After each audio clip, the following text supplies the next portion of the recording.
Debra Star Rizo disappeared shortly after 4 p.m. on Monday, July 24, 1978. Her badly decomposed body was discovered 9 days later. To this day, 46 years later, her case has still not been solved. The woman in the video is named Sheila. I met her while looking for the house Debbie grew up in. To my surprise, she actually knew the Rizzo family and took me to the location Debra was found, less than 20 feet from where she lived. During our talk, she disclosed some shocking information about who she feels may have killed Debra that fateful day. I'll play that video a little later, so stick around. Today's video comes to you from Clearwater, Florida. Clearwater is best known for its white sandy beaches. It's a city I called home for over 20 years. The mystery surrounding Debra Rizzo's death has always intrigued me, but I think it's the tragedy of her life and how so many people failed her as much as the crime of her murder that bothers me. Let me know in the comments how you feel about this case and who you think shares the blame for what happened to Debbie that tragic day. Debbie had just left her daily 1-hour counseling session at Comprehensive Mental Health Services of Pinellas. When Debbie pushed open the front door and stepped outside from the air-conditioned lobby, a wall of hot, humid air likely took her breath away. This was her first summer in Florida, and she wasn't quite used to this Florida heat. She was more accustomed to the frigid winter winds back home in Milford, Connecticut. She looked like a typical teenager in the summertime in the 1970s. She stood 5 feet 2 inches and weighed 125 pounds, with brown eyes, shoulder-length brown hair, and a peaches and cream complexion. She had on a yellow t-shirt with the silkscreen logo of the rock band Santana, blue denim cutoffs, and brown leather sandals. Debbie probably paused to light a Marlboro. At 15, she was already a chain smoker, except for that subtle sign of distress and her location at a mental health counseling center. Nothing about her would have hinted at trouble. Debbie's official police record began on October 3, 1976. She had just turned 14 and was starting her freshman year at Jonathan Law High School in Milford. At about 4:30 Sunday afternoon, police were called to investigate a fight between Debbie and another girl who was a year older. Apparently, their fight had started at school that Friday and spilled over into the weekend, though the police report does not explain what the dispute was about. After that, Debbie was in and out of several psychiatric hospitals and outpatient programs, both in Connecticut and later in Florida. Clinical notes from those sessions commented on Debbie's parents' lack of cooperation with her treatment. Following her involvement in yet another fight, the court ordered another 30-day evaluation at Connecticut Valley Hospital. Once she was released, she was referred to outpatient counseling, but her parents did not keep her appointments. In January 1978, after acting out in court, she was readmitted to Connecticut Valley on a 15-day commitment. When it expired, she remained on a voluntary basis for a while, but her parents eventually signed her out, against doctors' advice. 2 weeks later, the family moved to Florida, and before long, Debbie was admitted again, this time at Pinellas Horizon Hospital, a Clearwater psychiatric hospital. Her parents told staff she had become unmanageable. But once more, they signed her out against doctors' advice. After that, Debbie was in daily outpatient therapy at Comprehensive Mental Health. After her first trouble with the police, a social worker wrote in a memo to the case file that Leonard and Ann Rizzo's parenting skills were basically inept. Debbie was a schizophrenic. Clinical records show that Debbie heard voices in her pillow, saw ghostly lights in her bedroom, thought everyone hated her, and feared someone mysterious was out to get her. She was not always in touch with reality, her mother Ann Rizzo told the St. Petersburg Times. The day before she disappeared, she had a premonition of her own death, her parents said. Meanwhile, in the course of her therapy at Comprehensive Mental Health Services, her counselors had grown more concerned about Debbie's state of mind. They had increased her medication and tried without success to convince her parents to hospitalize her for more intensive treatment. In what turned out to be her last session, one of her counselors noted that Debbie seemed to have a very hard time concentrating on anything they talked about. Near the end of the session, she talked some more of still needing to do something, but she needed to have more courage, and when she had it, she would do it. But Debbie would not elaborate on what she meant. Outside Comprehensive Mental Health Services, Debbie likely scanned the parking lot for her father's green Dodge station wagon. He was supposed to pick her up after her appointment. After dropping Debbie off at 3 o'clock, Leonard Rizzo had taken her 17-year-old sister, Sheila, and one of Sheila's friends, a girl named Teresa, out to Clearwater Beach. Clearwater Beach was less than 7 miles away, ordinarily a 15-minute drive. Yet in repeated interviews with detectives and reporters, as well as comments made to family members, Leonard Rizzo gave conflicting explanations for why he was 20 or 30 minutes late to get Debbie. He had lost track of time. The Memorial Causeway drawbridge had been up. He had stopped for a sandwich. When they were questioned by police, both Leonard's first wife and his daughter, Sheila, said it was more likely he had stopped somewhere for a drink. Leonard had struggled with alcohol for many years. After realizing her father hadn't come to pick her up, Debbie didn't go back into the building to use the phone. Instead, after a few minutes, she started walking. Her house was about a half-mile away, straight up Belcher Road and then left onto Her Street, Belchier Drive. At about 4:05 p.m., a secretary from Comprehensive Mental Health Services was leaving work a little early. She knew Debbie by sight and by name because of her daily appointments, and she noticed her walking across the parking lot toward busy Belcher Road. Debbie was alone, and the secretary didn't see anyone else in the area. As she unlocked her own car door, she lost sight of Debbie, and with that, the secretary became the last known person to have seen Debbie alive.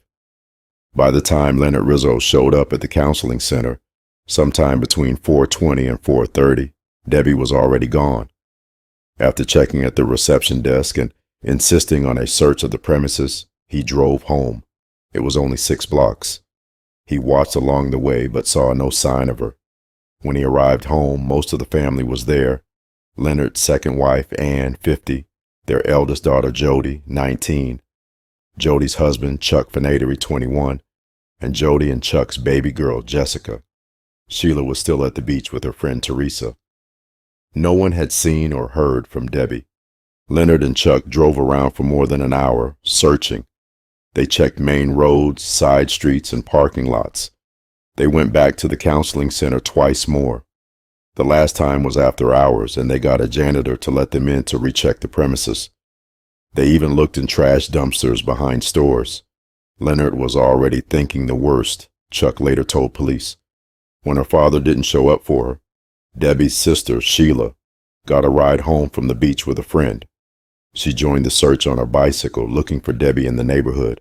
Now 60, Sheila still remembers going to the dead end of Belchier Drive, where a dirt road leads into the woods, and calling her sister's name.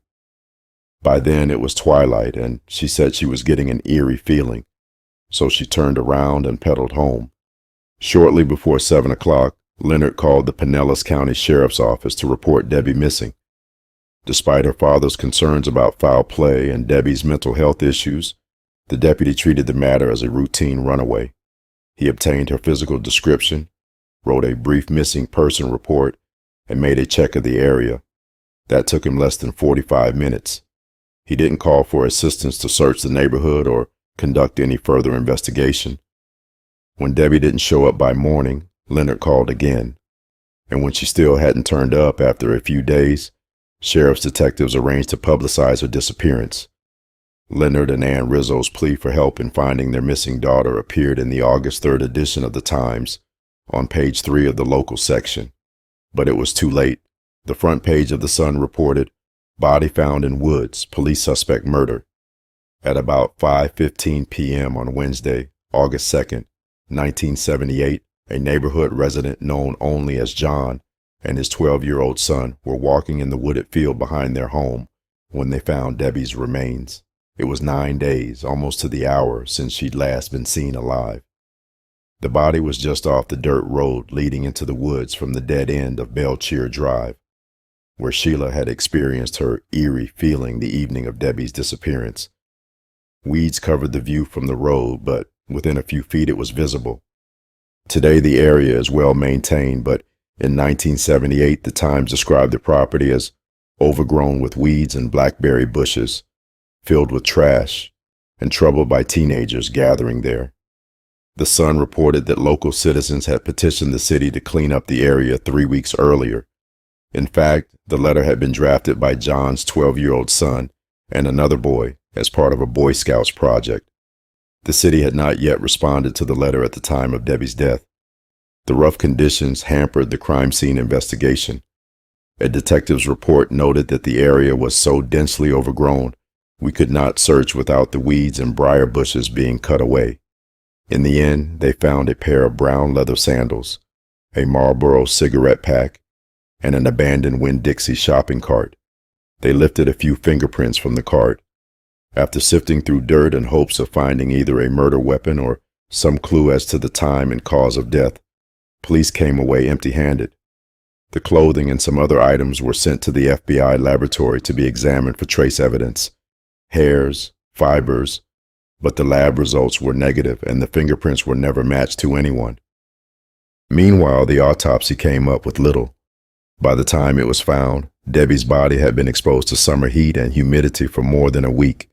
Daily high temperatures had averaged 90 degrees, with high humidity and drenching afternoon thunderstorms. Detectives began with some basic assumptions about the case: the close proximity of 3 key locations, the counseling center where Debbie had last been seen alive, the vacant land where her remains were found, and her home made it likely that whatever had happened to her had happened within that vicinity. Because the clothing on her body was the same as when she had last been seen alive, and because such advanced decomposition of her body would have taken considerable time, it seemed likely she had been killed the afternoon she disappeared. So detectives focused on that area and that time. They started at the beginning, contacting the staff and clients of comprehensive mental health services, but nothing indicated anyone's criminal involvement in what had happened to Debbie. They were all in their 4 o'clock appointments or otherwise accounted for during the time in question.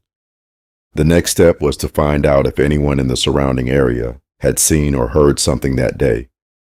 Police were assisted by a half-dozen more detectives going door to door in the sweltering heat. Whenever they made contact, which was rarely as so many people were not at home, they asked the same questions. Did you notice anything unusual on Monday, July 24th? At any other time in the past 10 days or so? Have you ever seen the girl in this picture?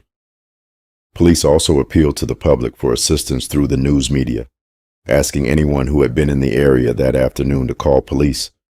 All they got for their efforts were vague recollections of suspicious persons or cars seen sometime that summer, mistaken sightings of Debbie here and there, but nothing panned out.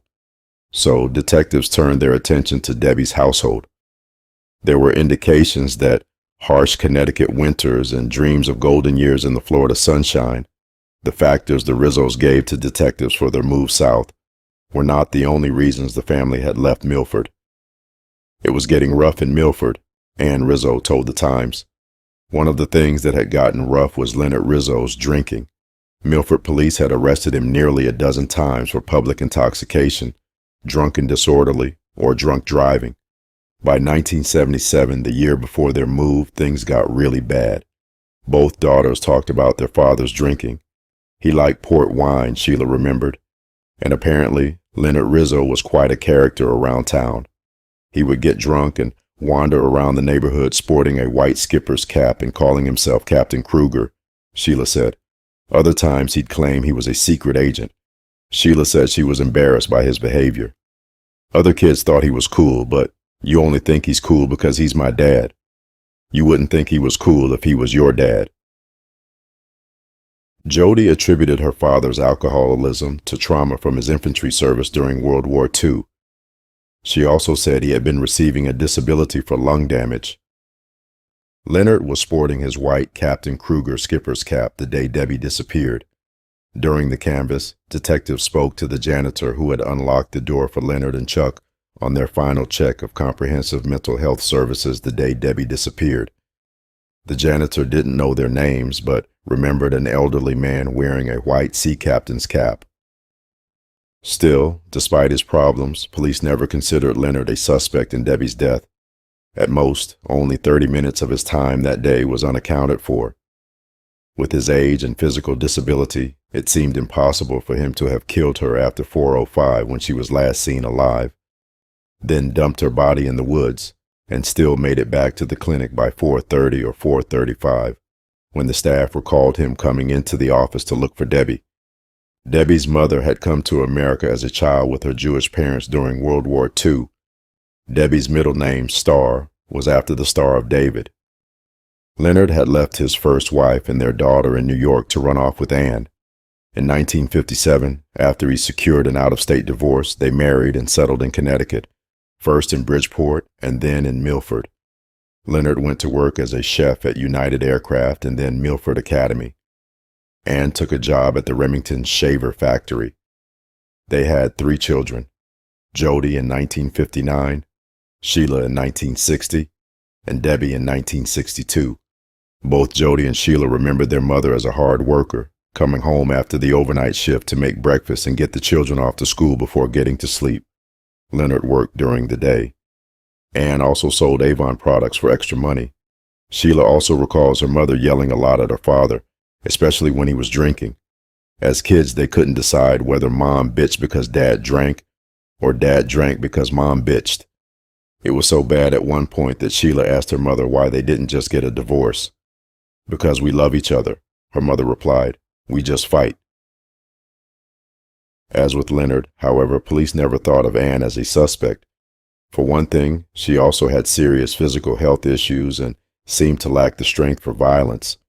In addition, the other family members vouched that she was at home, resting on the couch and watching TV when Debbie disappeared.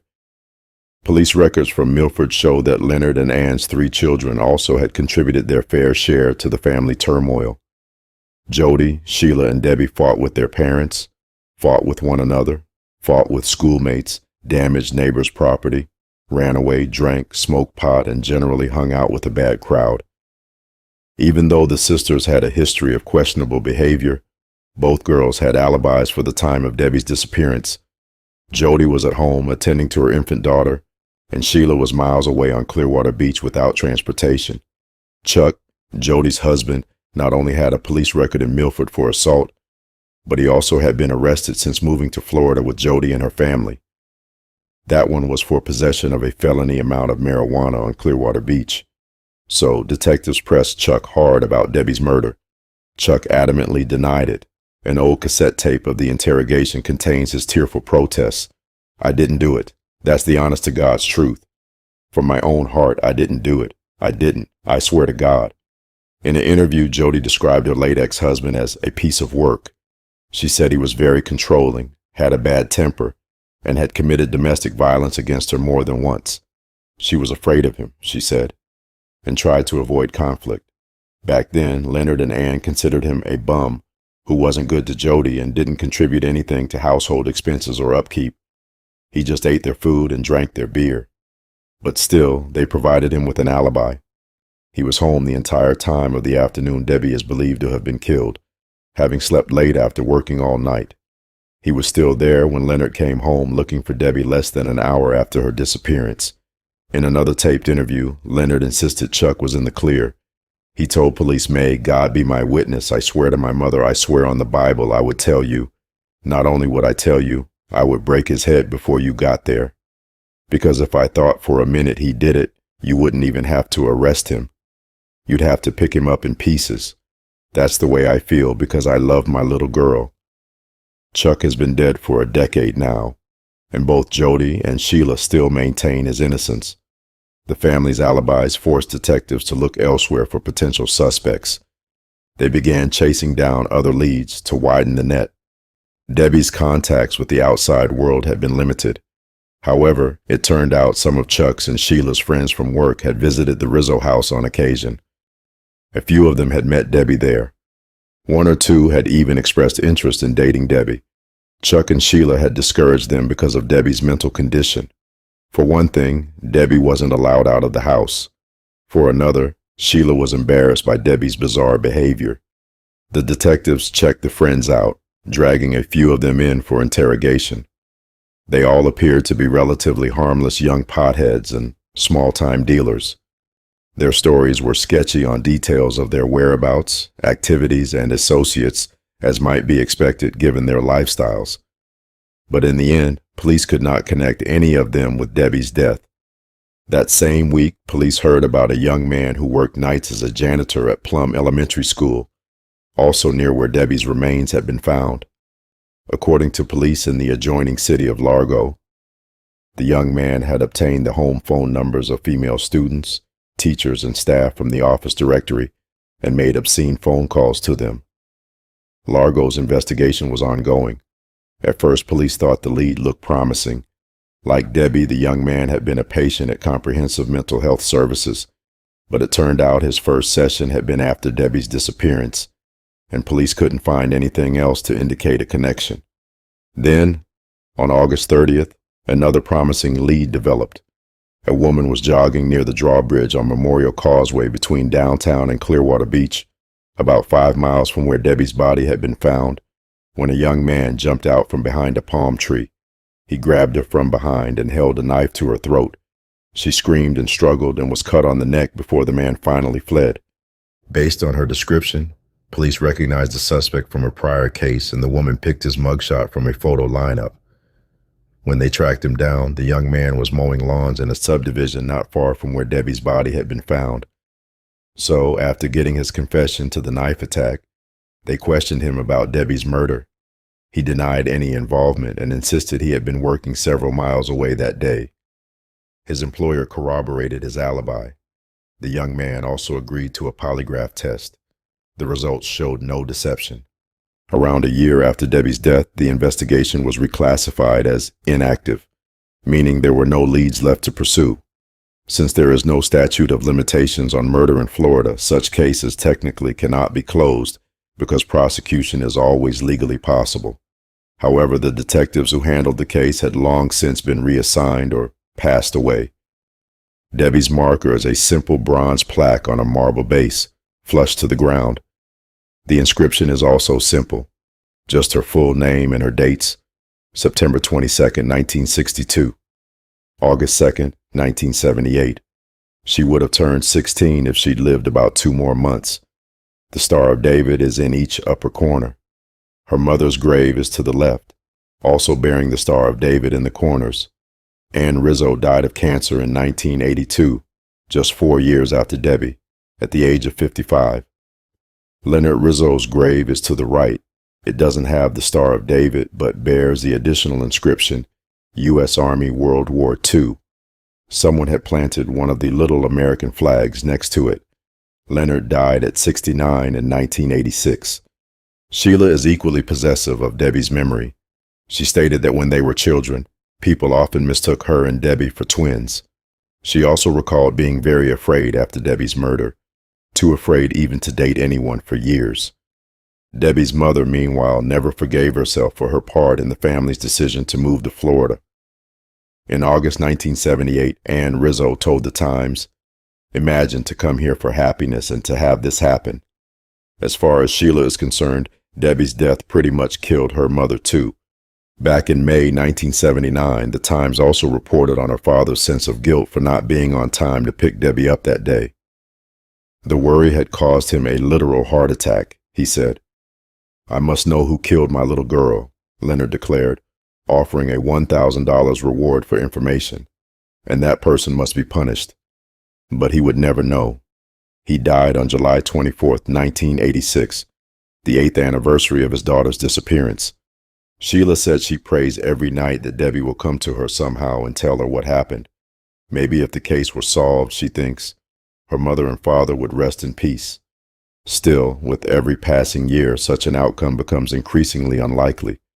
The years have brought with them the passing of many people who were involved in the investigation, including the cops. Solving the murder is not impossible.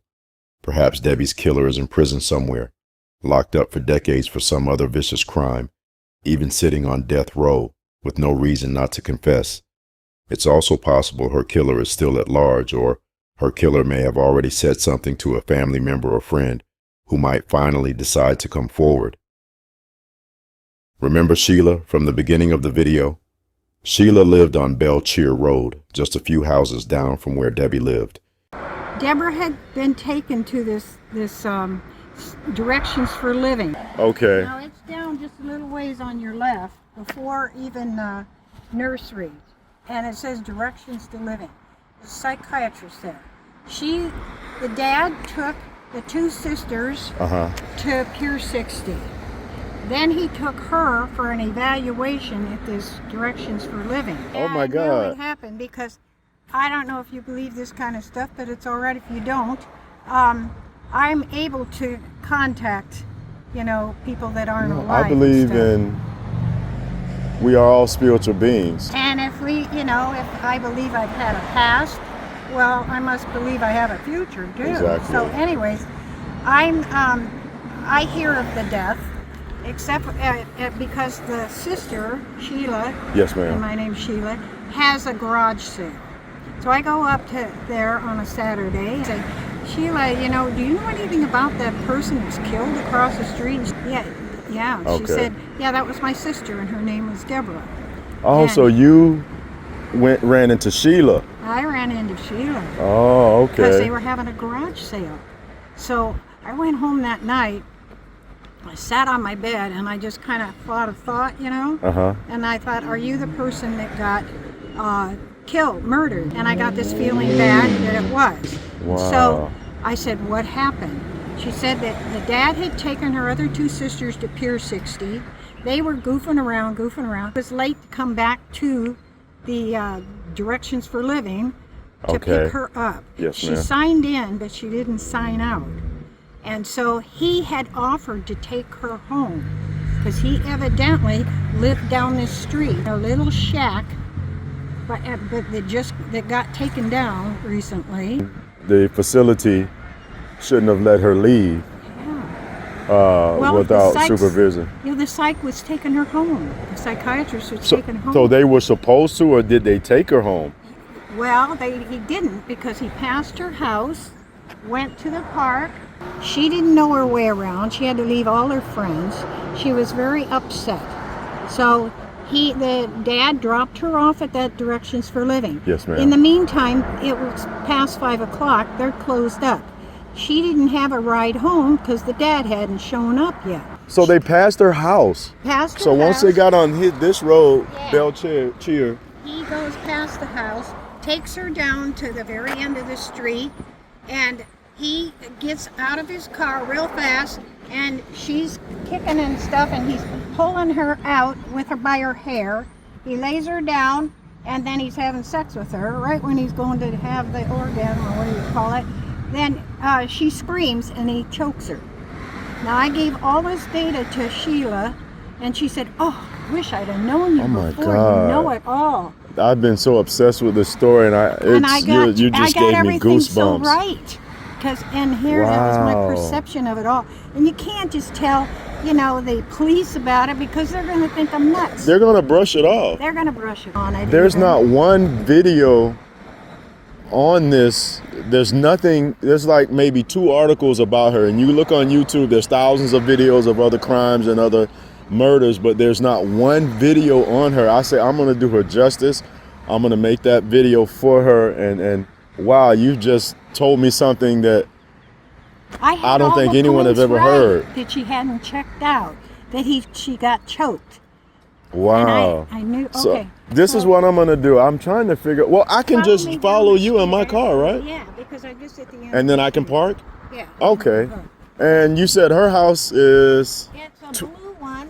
2170. This third one right I there. think it's the one with that 1, truck. 2. Yeah, with the truck. I'm not gonna stop. I know he. No, because they don't know anything about it. Yeah. They haven't been there And you for very long. I've been down there for right since 2005. right where she was found. Yeah, right across the street. Right across the street. Now, in they there. didn't find her body for 10 days, Sheila told me. Yes. And the raccoons had eaten her skull and everything. But the only way they found her was there was a terrible smell in the park. I am so intrigued. Let's. I'm gonna you're jump in gonna follow mine, me and I down can there. park where you are, right? Yeah. So now we're going to follow her and get a little more about the case. This is amazing, guys. So this is another piece to the puzzle that I don't think anyone knows about. Put my seatbelt on. So This is the house. This is the house, guys.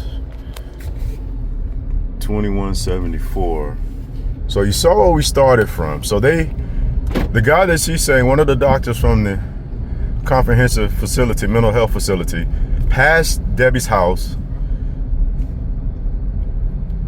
took her down here to this dead end. She's moving fast.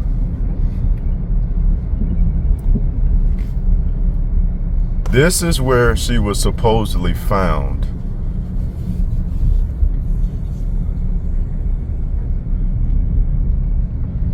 She was found across the street, this close to her home.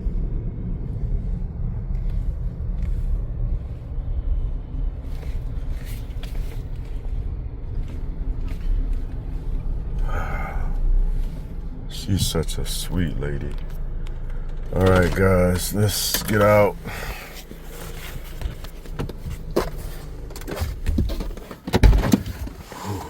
This is a lot.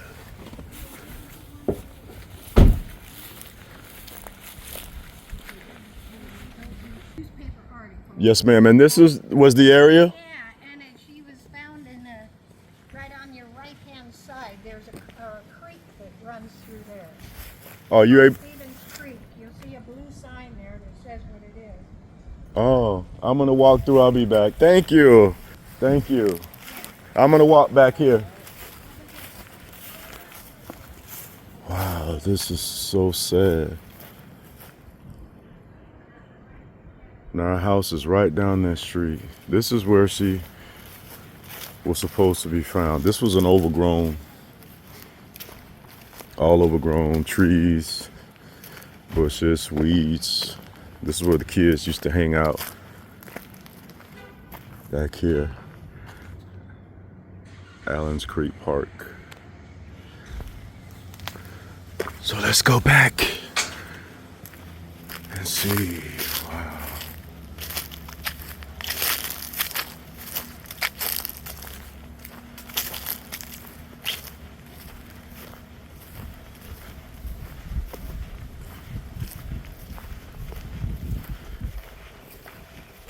This is it. And then you can imagine how this area used to look. You see this area right here, how thick and overgrown it is. I can just imagine how overgrown this area was. She said that there's a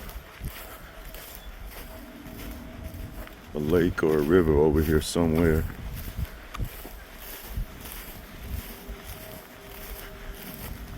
But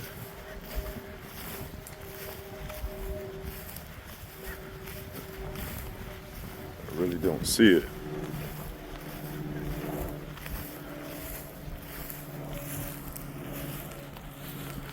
And you can see how pretty secluded it can be. I don't see the lake that she's talking about. Let's take a walk around. Wow, this is crazy. And I get what you're saying. You have this premonition, you have this vision that comes to you and you think it's so real. And you take it to the police and they think you're a joke. Wonder did they investigate it, which I'm pretty sure that they did. Well, I hope they would. You would think law enforcement, they would take it more seriously. So I got and there that. was a little mother house behind the blue one here. These people bought it, and right before they bought it, it got knocked down.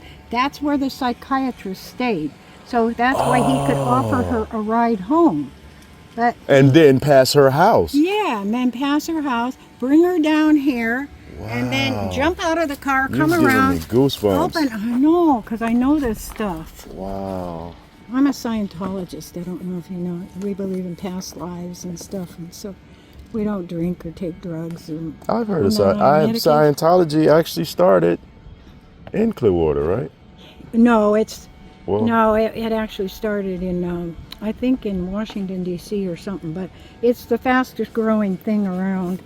And So anyway, she's come to you. well, I put my attention.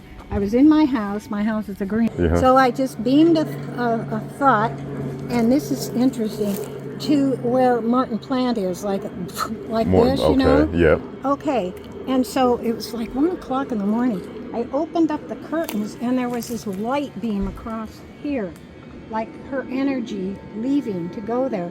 So I told her sister Sheila, I said, you know, I don't know if you believe in this kind of stuff. You know, I don't take drugs, I don't drink. And, you know, I came across your sister because I wanted to get her out of the area here because I was afraid to even go in my house because there was all this fear in this area. I know a lot of people were scared. Yeah, and she said, you know, I believe what you're saying, and I wish I'd have known you before. And I said, you know, I told her she could be a Scientologist and she could run through this. She said, oh, no, we're very Jewish. So I went out reality with her there. Yeah. But she liked everything I said. She said, I love everything you said. Out. Now all of a sudden there's families here. There were no children. So all of this was like overgrown. Did they have this fence here, or they just put up this? They just put this. This up. I couldn't imagine this being here. Yeah. So it was all overgrown, huh? Yeah, and the dad had a street light put up. Because her father, first of all, they were started thinking her dad killed her when he couldn't have. He was going to pick up the girl. Yeah, that was a They theory. had the city put a street light up because it was so dark back here. And the dad. So all you'd have to do is just come down this road. Yeah. This roadway has always been here, huh? Yes, but the fence hasn't. The fence hasn't. Well, the wood, I think. The wood may have been there over time. So he could just stop right about where your car is and run around, pulled her out by her hair, and then he's having sex with her, and she struggling and screaming, and he chokes her. And then he drags her body over by the water's edge over there. So I didn't see any water. I'm gonna take a look back. I don't want you to go with me. Okay. I'm gonna come back out. Okay. I'll be right back out, dear. There's a whole creek behind there. Yeah, go behind. But it was a circle, well, a semicircle. Well, make a right. Goes all the way down to Lakeview. It wasn't that far down, though. No, you don't think?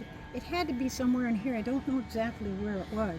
I just felt her near my driveway here when I was talking to her, you know, finding out the story. But I got everything right because her sister told me. Oh, he could have drove in here, you think? Well, I don't know. She told me he drove here, parked, pulled her out by her hair. And you see, this wasn't as open and everything. So yeah, looked like they taken down trees and. Yeah, you couldn't have been walking through here. Oh, okay. It's too grown up. So this is pretty much where it would end, right up in here, because you couldn't really get in here. You could get in here, but it was overgrown. But I just don't understand how. I don't know. It makes sense. Yeah, a car. That he would offer her a ride. It's evening time. The dad hasn't picked her up. There's no cameras He anywhere. lives near here. Yeah, he lives in a little back house there. Right in that blue house there? Yeah, behind the blue house. And I tried to get the name of the person, and since she was so young, she couldn't remember if it was Dr. Robinson or Dr. Gilbertson. But I checked for any doctors with that name, and there's tons of them with that name. So I just felt like I helped get her out of here. I didn't feel the fear anymore. Do you believe in psychics? Premonitions? Do you believe there are people who can speak to the dead? Anyone with information regarding this case is encouraged to contact the Clearwater Police Department at 727-562-4080. Thanks for watching. If you enjoyed this video, don't forget to hit the like and subscribe button. Until next time, peace and blessings.